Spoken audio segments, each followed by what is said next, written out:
मेरे प्यारे दोस्तों नमस्कार। वेदार्थ क्लासेज के इस यूट्यूब चैनल पर आप सभी का स्वागत है। दोस्त आज की क्लास में हम लोग प्रश्नावली 1.2 के 3 नंबर सवाल को हल करने वाले हैं। इसके अंतर्गत 3 सवाल दिया गया और ये सवाल क्या आप लोग ध्यान से पढ़िए। अभाज्य गुणनखंड विधि द्वारा निम्नलिखित पूर्णांकों के HCF और LCM ज्ञात कीजिए। सवाल बहुत आसान है। आप लोग बचपन में 6वीं क्लास में, 7वीं क्लास में, 8वीं क्लास में पढ़े होंगे। ऐसे सवाल आपको हर एक चैप्टर में देखने को जरूर मिलता था कि अभाज्य गुणनखंड विधि से LCM ज्ञात कीजिए, अभाज्य गुणनखंड विधि से HCF ज्ञात कीजिए।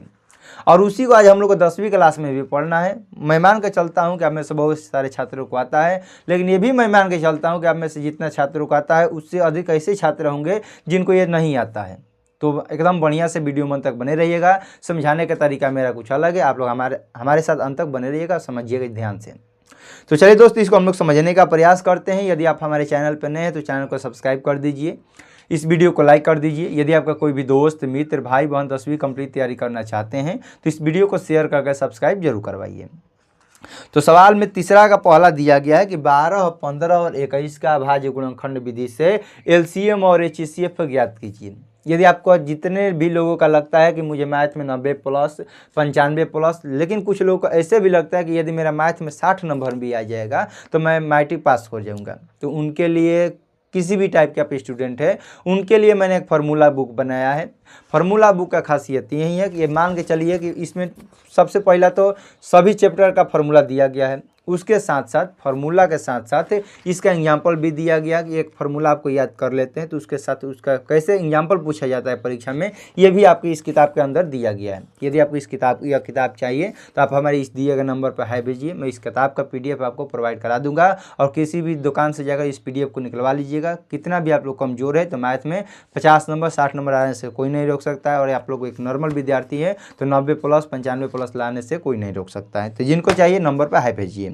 तो इसको हम लोग हल करने का प्रयास करते हैं। तो सबसे पहले 12 को तोड़ेंगे तो 2 से कितना बार में कट जाएगा? 2 से कट जाएगा 6 बार में। 2 से कितना बार में कट जाएगा? 3 बार में। और 3 से कितना बार में कट जाएगा? 1 बार में। 15 को हम लोगों ने तोड़ा तो 15 3 से कितना बार में? 5 बार में। और 5 से कितना बार में? 1 बार में। ये होता है अभाज्य गुणनखंड। गुणनखंड का मतलब क्या होता है? LCM होता है। जब एक एक संख्या को अलग अलग तोड़ देंगे तो अभाज्य गुणनखंड हो जाएगा, और सभी संख्याओं को एक बार में हम लोग हल कर देंगे तो आपका LCM हो जाएगा, लघुत्तम हो जाएगा। तो उसमें कुछ खास फर्क पड़ने वाला नहीं है। तो 3 से कट जाएगा 7 बार में, और 7 से कट जाएगा 1 बार में। तो जब हम लोगों ने 12 को तोड़ा तो क्या आया? 2 गुणे 2 गुणे 3 आया। 15 को हम लोगों ने तोड़ा तो क्या आया? 3 गुणे 5 आया। और जब हम लोगों ने 21 को तोड़ा तो क्या आया? 3 गुणे 7 आया। रही बात हमें क्या निकालना है, यहाँ पर HCF निकालना है और यहाँ पर हमें क्या निकालना है? LCM निकालना है। HCF को हिंदी में आपको पढ़ना है तो मौसा पढ़िएगा, हिंदी में इसको पढ़ना है तो महत्तम पढ़िएगा, और इंग्लिश में आपको पढ़ना है तो HCF पढ़ना है। लघुत्तम LCM को यदि हिंदी में पढ़ना है तो आपको पढ़ना है लसा, और या पढ़ना है तो आप लोग पढ़ सकते हैं लघुत्तम, क्योंकि लघुत्तम सब ल से स्टार्ट है तो लघुत्तम अलग हो जाएगा, और महत्तम म से स्टार्ट होती है अलग हो जाएगा। तब ये इसलिए मत समझने लगिएगा। तो चलिए समझने का प्रयास कीजिए। मौसा कैसे ज्ञात होगा और लसा कैसे ज्ञात होगा? मौसा ज्ञात करने का तरीका वही है कि वैसी संख्या ढूंढना है जो सब में कॉमन हो। कॉमन का मतलब होता है कि सब में रहना चाहिए। वैसी कोई संख्या देखिए जो तीनों में आपको दिखाई दे रहा हो, तो आप कहिएगा कि वैसी एक संख्या हमको दिखाई दे रहा है जो तीनों में दिखाई दे रहा है। तो वैसी संख्या कौन है? 3 है, क्योंकि यहाँ भी 3 है, यहाँ भी 3 है और यहाँ भी 3 है। अच्छा हाँ, कुछ लोग के दिमाग काम करने लगता है, बचपन में पढ़े हैं कि सर कि ये तीनों सामने रहेगा तब न होगा। तो ना, मौसा का मतलब कहीं से भी तीनों में रहना चाहिए। जरूरी नहीं कि ये 3 के सामने रहेगा ऐसे करेंगे तभी ना, ऐसा कहीं नहीं, कुछ नहीं है। तो मौसा कहता है कि जब तीनों में रहेगा वही हो जाएगा हम लोग का मौसा। तो वैसी संख्या कौन है? तो 3 है। ये 3 जो है तीनों में कॉमन दिखाई दे रहा है। और इसके अलावा और कोई संख्या है जो कि तीनों में दिखाई दे रहा है? तो आपको कि नहीं सर ऐसी कोई अब संख्या नहीं है जो तीनों में दिखाई दे, तो इसका HCF कितना हो जाएगा? 3 हो जाएगा। HCF तो आसान है, सबको समझ में आ गया। अब LCM समझने में बहुत सारे लोगों को डाउट होता है, तो आज आपका डाउट एकदम बहुत बढ़िया से क्लियर हो जाएगा। LCM कहने का मतलब यही है कि वैसी संख्या, कोई भी संख्या उठाइए, LCM में कोई भी संख्या उठाइए, बस सबसे अधिक होना चाहिए। सब में रहे चाहे ना रहे उससे कोई फर्क नहीं पड़ता है। कोई भी संख्या उठाइए जो सबसे अधिक है वही आपका हो जाएगा LCM। एलसीएम क्या कहता है? एलसीएम का मतलब ही है लघुत्तम। देखिए, जिसका जैसा नाम होता है वैसा काम नहीं होता है। नाम है इसका लघुत्तम, लघुत्तम मतलब कि छोटा, लेकिन ये काम क्या करता है? हमेशा बड़ा करता है। तो जिसका नाम है महत्तम वो काम क्या करता है? छोटा करता है। और जिसका नाम है लघुत्तम वो काम क्या करता है? बड़ा करता है। तो लघुत्तम का अर्थ क्या हो जाएगा? लघुत्तम बनाने का तरीका क्या होगा? कोई भी संख्या उठाइए, कोई भी संख्या उठाइए, कहीं से भी उठाइए, बशर्ते सबसे अधिक होनी चाहिए। मैंने क्या कहा? लघुत्तम में कोई भी संख्या उठाइए, कहीं से भी उठाइए, बशर्ते सबसे अधिक होनी चाहिए। तो 2 यहाँ से अधिक कितना बार है? 2 बार। क्या आप कहीं आपको 2 दिखाई दे रहा है? तो उससे कोई मतलब नहीं, सब में रहे चाहे सब में ना रहे, लेकिन सबसे अधिक रहना चाहिए। तो सबसे अधिक 2 कितना बार है? तो सबसे अधिक 2 कितना बार है दोस्त? तो सबसे अधिक 2 है 2 बार। ये काम हो गया। अब हमको दिखाई दे रहा है 3, तो 3 सबसे अधिक कितना बार है? तो कुछ लोगों का दिमाग कम करते यहाँ भी है, यहाँ भी है और यहाँ भी है। तो तीनों के यहाँ क्या है? 3 बार है। तो 3 बार 3 नहीं लिखना है, सबसे अधिक बार। इसके यहाँ भी 3 कितना बार आया है? 1 बार। इसके यहाँ भी 3 कितना बार आया है? 1 बार। और इसके यहाँ भी 3 कितना बार आया है? 1 बार। यानी कि तीनों के घर कितना कितना बार आया है? 3। तो 1 बार आया है, इसीलिए अधिक से अधिक कई बार आया है, तो अधिक से अधिक 1 बार आया है। यहाँ पर 5 अधिक से अधिक कितना बार है? तो 5 है अधिक से अधिक 1 बार। 7 कितना बार है अधिक से अधिक? तो 1 बार है। यानी कि एलसीएम कहता है कि कोई भी संख्या उठाइए, बशर्ते सबसे अधिक होनी चाहिए, सब में रहे चाहे सब में ना रहे। तो गुणा कर देंगे, 2 दूनी के 4, 4 तिहाई 12, 12 पचे 60, 60 साथ कितना हो जाएगा? 420। तो इसका सही उत्तर हो जाएगा 420, 420 हो जाएगा इसका सही उत्तर। 420 हो जाएगा इसका सही उत्तर। मैं आशा करता हूं कि आप लोगों को समझ में आ गया, लेकिन कुछ लोगों का अभी भी डाउट है कि यहाँ पर 3 आपने 3 बार क्यों नहीं लिखा? तो 3 यहाँ पर 3 इसलिए बार नहीं लिखा जाएगा कि आपको बस देखना है अधिक से अधिक। तो अधिक से अधिक तीनों के यहाँ कई कई बार आया है, तो अधिक से अधिक तीनों के यहाँ 1 बार आया है, इसीलिए हम लोगों ने 1 बार लिखा है। अभी भी डाउट है तो दूसरा सवाल को देखिए, आपको एकदम अब फाइनल क्लियर हो जाएगा।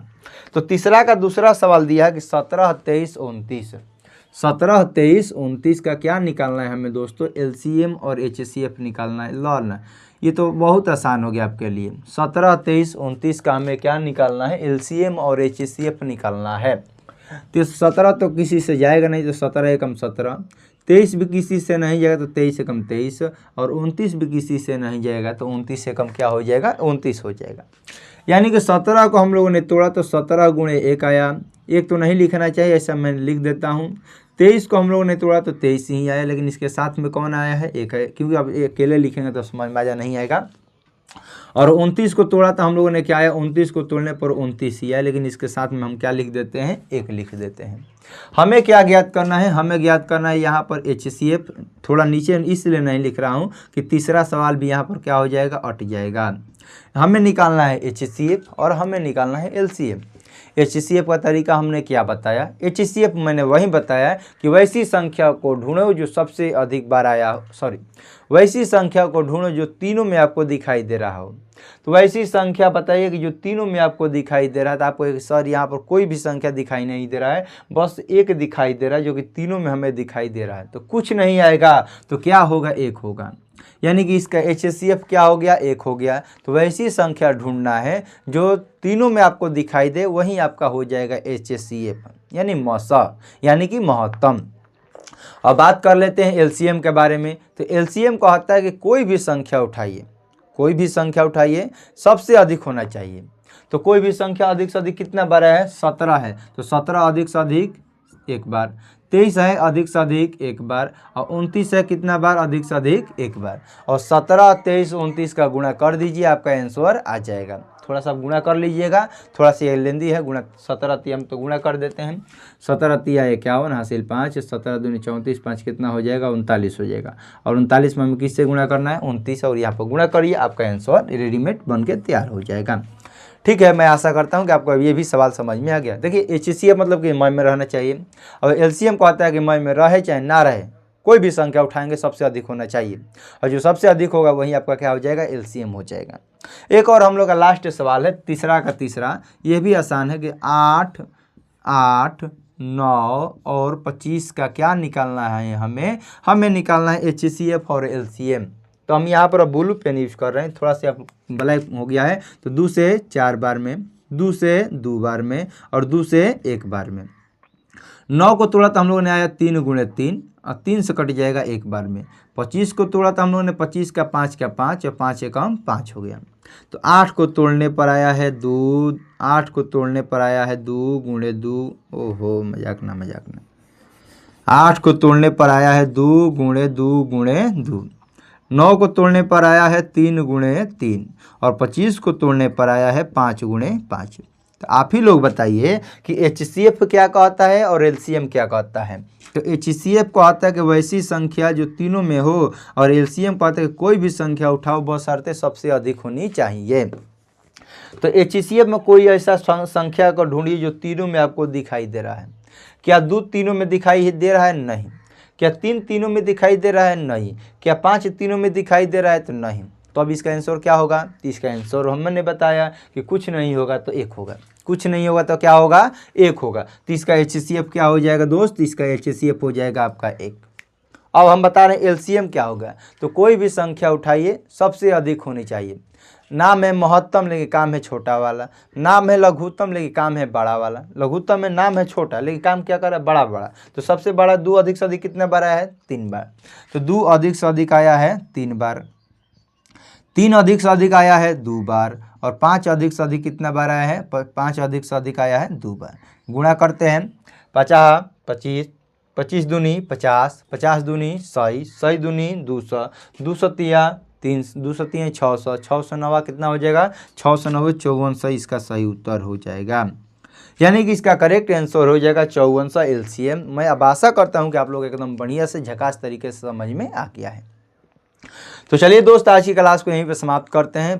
लास्ट करते हुए मैं एक बार फिर बता देना चाहता हूँ, यदि मौसा ज्ञात करने को कहेगा तो सभी संख्याओं में दिखाई देना चाहिए। वैसी संख्या को ढूंढना है जो तीनों में दिखाई दे। और LCM कहता है कि किसी भी संख्या में दिखाई दूं या न दूं, कोई भी संख्या लीजिए सबसे अधिक बार। कोई भी संख्या 2 है तो सबसे अधिक बार, 3 है तो सबसे अधिक बार, 4 है तो अधिक से अधिक बार। कितना बार आया वहीं आपको लिख के गुणा कर देना है।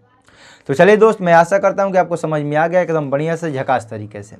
आज की क्लास को यहीं पर समाप्त करते हैं। क्लास कैसा लगा कमेंट में जरूर बताइए। यदि आप हमारे चैनल पर नए हैं तो चैनल को सब्सक्राइब कर दीजिए, इस वीडियो को लाइक कर दीजिए। यदि आपका कोई भी दोस्त मित्र भाई बहन 10वीं कंप्लीट तैयारी करना चाहते हैं तो इस वीडियो को शेयर करके सब्सक्राइब जरूर करवाइए। यदि आपको एक फार्मूला बुक चाहिए तो इस नंबर पर हाई भेजिए 9693563044 पर। आपको इस क्लास का PDF, इस फार्मूला बुक का PDF मैं प्रोवाइड करा दूंगा। और एक बार फार्मूला बुक को पढ़ के देखिए, खुद मालूम चलेगा हाँ फार्मूला बुक कितना बढ़िया है और कितना खराब है। आप लोग खुद रिव्यू दीजिएगा, हाँ 1 नंबर का फार्मूला बुक बनाया गया है। तो ठीक है दोस्तों, मिलते हैं अगले क्लास में अगले कंटेंट के साथ। तब तक के लिए आपको जय हिंद जय भारत।